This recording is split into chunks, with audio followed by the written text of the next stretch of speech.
and treated as if I'm only surrounded by yes men, and that I'm a bad father, and that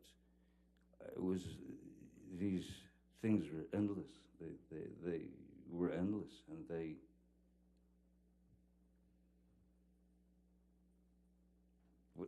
there was no call for them.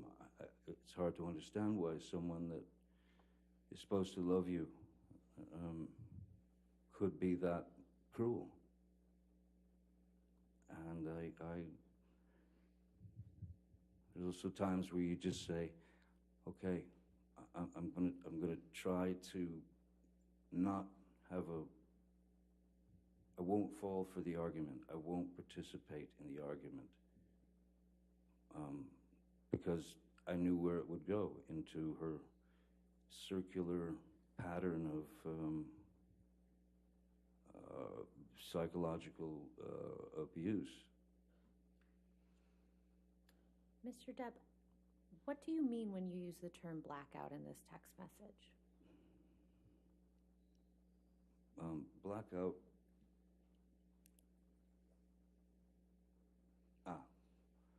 Yes, because I'm talking about 1,000 Red Bulls and vodkas, 1,000 of them, 2 bottles of champagne, no food for days, half a bottle of whiskey.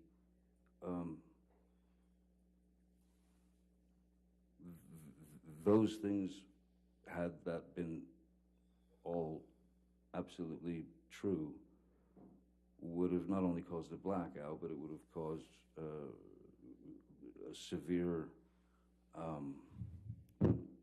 alcohol poisoning, overdose. I would have had to have gone immediately. If that were true, I would have had to have been taken to a hospital, or I'd just die. So, no, blackout is when someone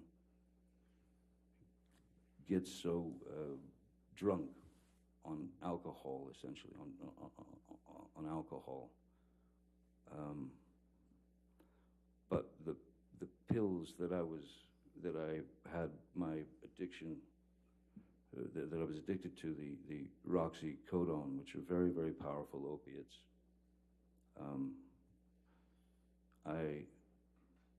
Two of those would knock me out.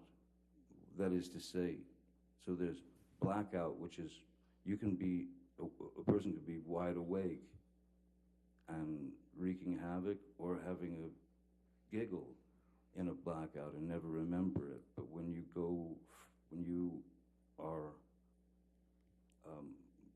when you've taken the prescription medication, it knocks you out. You are certainly not, well, you're not in any condition to, first of all, swing at anyone. You are out. You go on what's called the nod, and then it takes you away into sleep. It's just very deep sleep. And I found that much more accepting than having to hear constant badgering and insults. Mr. Depp, I'd like to show you Defendants Exhibit 153, which I believe Mr. Rottenborn also showed you last week. Yes. Do you remember seeing this during Mr. Rottenborn's examination of you last week? Yeah, yes, I do. Okay. Now, I'd like to show you the full text exchange, which is in Plaintiff's Exhibit 120. And since there's been a number of text messages drawn from this document, this would be Plaintiff's Exhibit 120C. Which page would that be, or underscore? This would be 4 and 5, Your Honor. 4 and 5, thank you.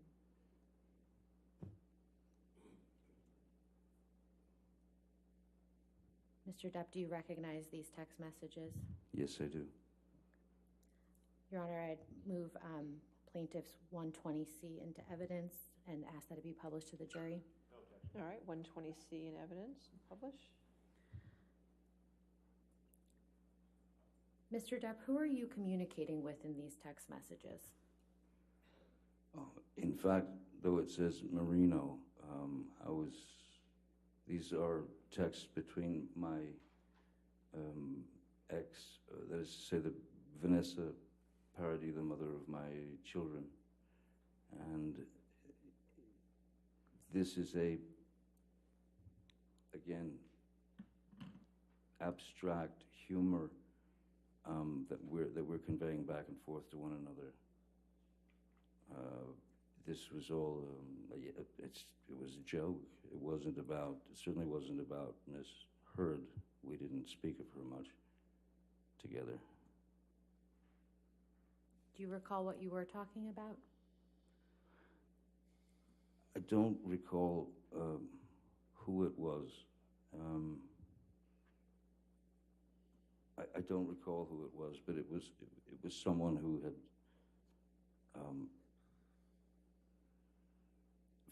for some reason, I think it was,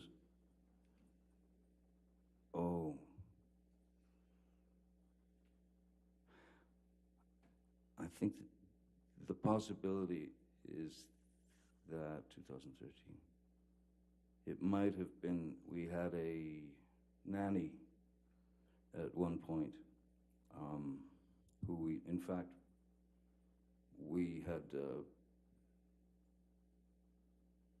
found her, she was caught stealing even from my, at the time, my, maybe 10, 11-year-old boy, Jack, who was bright enough, because he knew it, he was bright enough, he had a $5 bill that he wadded up and put on his desk in his bedroom.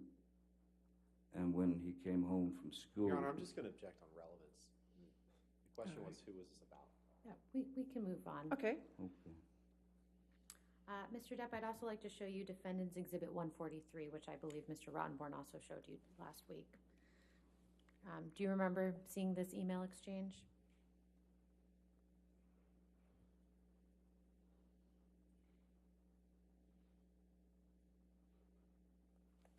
You could scroll down as well, please. Thank you.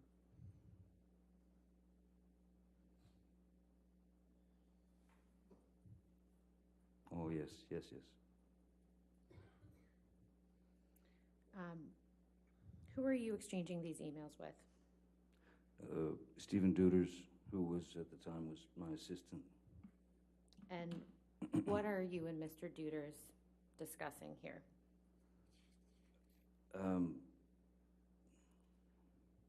Gobbledygook, essentially. It was as I remember, it was a day of work, and there were times when I would send a text to Mr. Duders, because he's the worrisome type.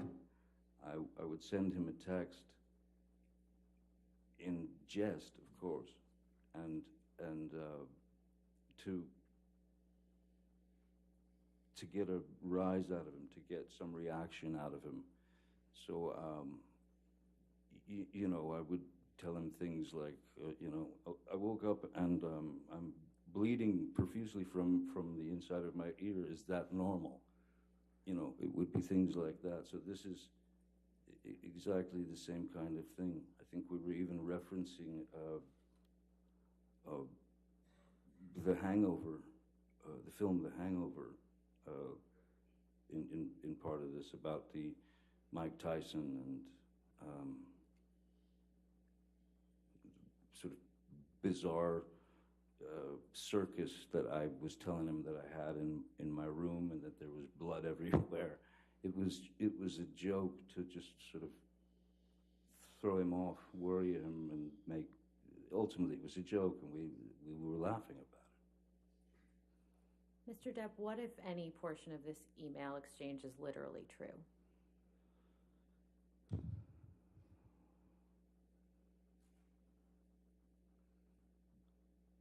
all set to leave here at approximately 1:30 p.m. Hope you rested well.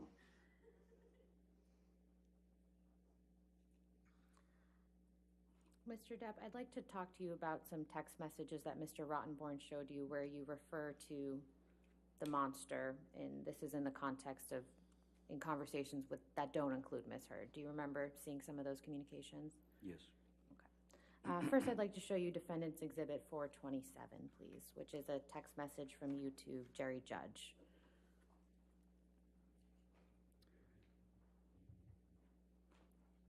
How are you using the term monster in this context when you're communicating with Mr. Judge?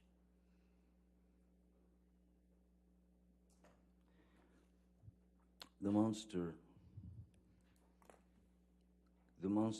could essentially, the monster could, it could be two separate things. The monster in her eyes was my, Objection as to what the monster was in Ms. Heard's eyes, Your Honor. All right, I'll sustain as to her eyes if you want to Okay. ask, rephrase. the monster was defined by Ms. Heard as this out of control Same objection, thing. Your Honor. What Ms. Heard's view of the monster was is not for this witness to say. Mr. Depp, how do you know how Ms. Heard defined the word monster? She said the words to me. And what words did she say with respect to the term monster? It was her go-to phrase, and it was the go-to phrase for me being, again, as has been embellished and elaborated, the drug use or the drink or the whatever, but the monster was, for me, and again, you start to think about these things and you put it in your own head, what the real context is. The monster was sobriety. The monster was trying to be sober because I was plagued by these requests to stop drinking. But the monster could also be if a conversation, if something starts as a conversation, which would quickly ramp up to quite an antagonizing argument, if I responded to her, if I took part in the verbal back and forth where people do in life end up saying obscenities, screaming obscenities at one another, or calling them names, or when it gets to that point, I mean, the monster was just for me, was just the guy who actually was dumb enough to continue to take part in arguments that would ultimately get nowhere. So that is one of the reasons why I would try to get away from Ms. Heard and not participate in her debates and the knowledge that she wanted to express to me, and circular and painful insults that were just constant. It was rapid fire. So I stopped participating in those. I tried to walk away. I tried to go to another room, even to the point of locking myself in rooms so that she just could pound on the door and scream. That was clearly a mistake. I should have never fallen for that or taken the bait to allow myself to get into a conversation which led to an argument, which led to physical violence, it was not going to be good. So I would just walk away, which drove her through the roof. So, Mr. Depp, why would you use the term monster when communicating with people other than Miss Heard? Well, because I heard it all the time. I mean, it was, as I said, that was her go-to. The monster's here, the monster's back, monster. So I would refer to the monster again in terms of with Elton or with friends Patti Smith. The monster was like with Elton. I believe it was just the monster was I let the monster creep back in or something. That is sobriety. That's what I'm telling him is I have failed, and I've had a drink, or I've been drinking. But my drinking again was not to excess. I would never went into blackouts or anything of that nature. I was disappointed in myself for not staying there. Although when you are constantly in a position to be harassed by your beloved other,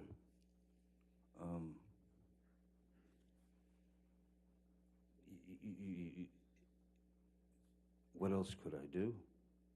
I wanted to be numb. I didn't want to hear that. I didn't want to feel that, especially from one who had professed such love for me, but gave me mostly hatred.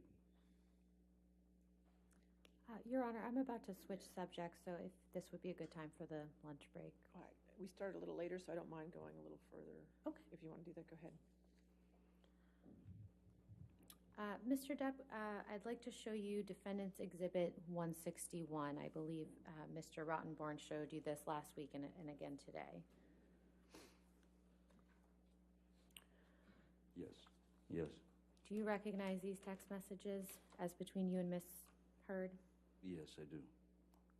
Yes, I do. Why are you informing Miss Heard that there's a book called Disco Bloodbath? When I texted her, 2:30 in the afternoon, I was in a bookstore, a used bookstore, or a bookstore that had a lot of first editions and things like that, which was sort of a passion. And I saw a book called Disco Bloodbath, and I thought it was a funny title. I can't say that I was necessarily referencing anything other than I thought it was a funny title, Disco Bloodbath. It sounded like a sort of a bad slasher movie to me. So I said, just thought you should know that there exists a book titled Disco Bloodbath. That's all. And then she said, we need that book. And then she asked me, is it about last Friday night by any chance? And then my answer to her, how can you make me smile about such a hideous moment? The fact is, this is a light-hearted exchange that she's even saying, we need that book. Then she makes reference to last Friday night, which I don't recall what last Friday night was or whatever, so I just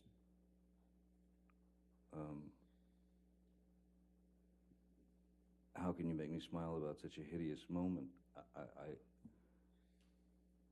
A hideous moment could have been some grotesque thing that we saw on television. It could have been anything. I don't recall now, but all I was saying is, and it even says at the end of my text, that's all, disco bloodbath, you know. So this was not we were not butting heads in this exchange whatsoever. It was very lighthearted. Mr. Depp, I'd like to show you Defendants Exhibit 375, which is another document Mr. Rottenborn showed you last week. Yes. Could you please remind the jury what's reflected in this photograph?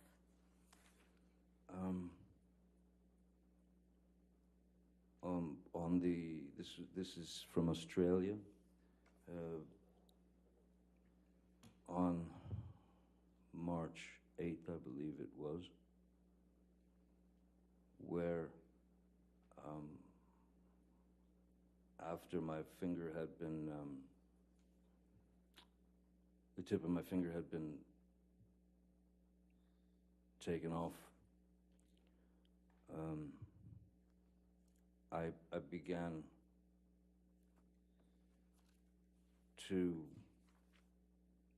I was in such shock, I just started writing on the mirror, on walls, and basically what these were for me to Ms. Heard were reminders of moments in our past where I had caught her, where it was revealed to me, even by her, that she had been caught in lies that she had told me. So that's what these are in reference to. The red, the lipstick that says, call Carly Simon, call Carly Simon, she said it better, babe.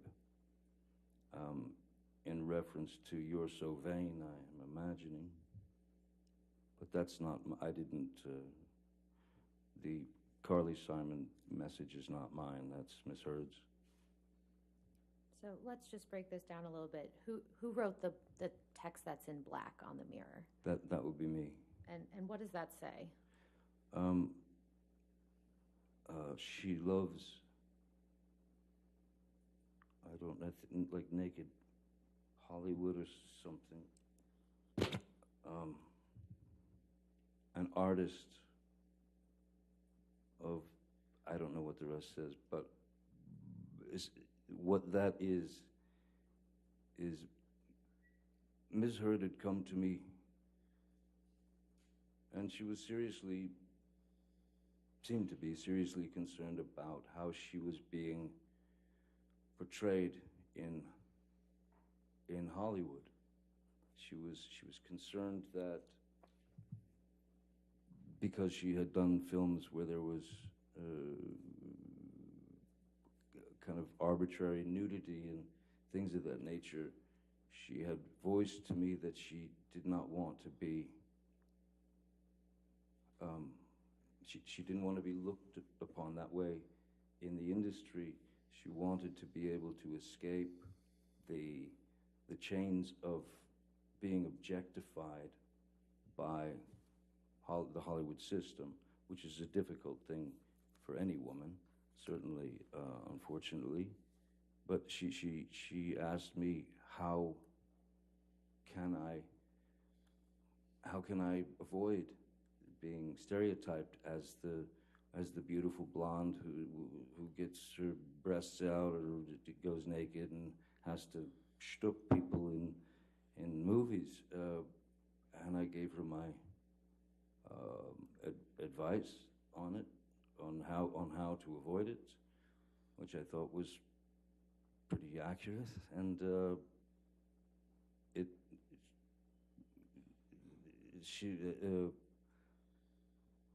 her ambition was stronger than what she received from my advice, is what it was.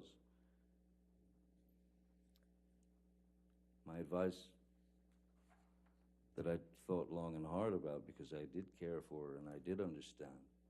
I didn't want her to have to do that. And early on in my career, I was put in a position where, you know, I could have gone on, I could have been just a guy who was on a TV series for a couple of years, and then, you know, what was going to be left of me was would be on lunch boxes and thermoses and posters and teen idol things, and I fought that tooth and nail because I didn't. That's not who I was. So I had experienced something similar in terms of being looked upon as something that you're not, and so I fought against it in the very beginning, and it worked out for me, for a while there, and I was giving her basically the same advice. Now, Mr. Depp, you said that you did not write this portion that's in red here that says Carly Simon said it. Call Carly Simon, she said it better, babe. Is that right? Yes, no, that's not mine. How do you know that it was Miss Heard that wrote that? Objection, lack of foundation. Overruled, we can answer it. There are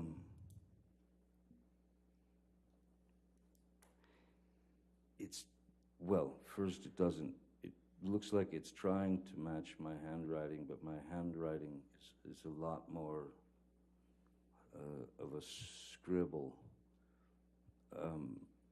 And also there's another photograph of this where she went in to make sure that there were, that the red was more prominent. I believe there's also a napkin down there where Objection, someone Your Honor, lack wiped. of foundation. He's referring to exhibits that aren't in evidence and All right, have no idea whether they even exist. I'll sustain the objection now. Next question. Do you recall whether the lipstick writing was on the mirror when you wrote in the black paint? No, of course not. No.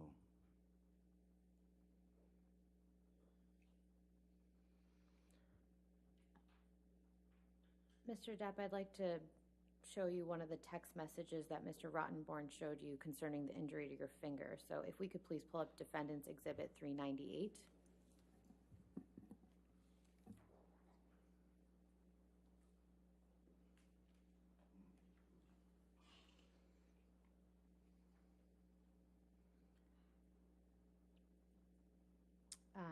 This is a text message from you to Dr. Kipper that I believe Mr. Rottenborn showed you on cross-examination. Do you remember that? Yes.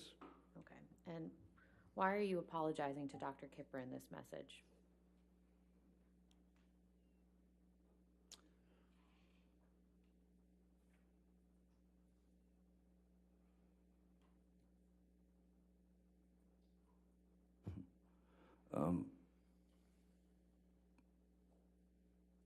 I believe that at that point in my brain and in my life and in my heart, I was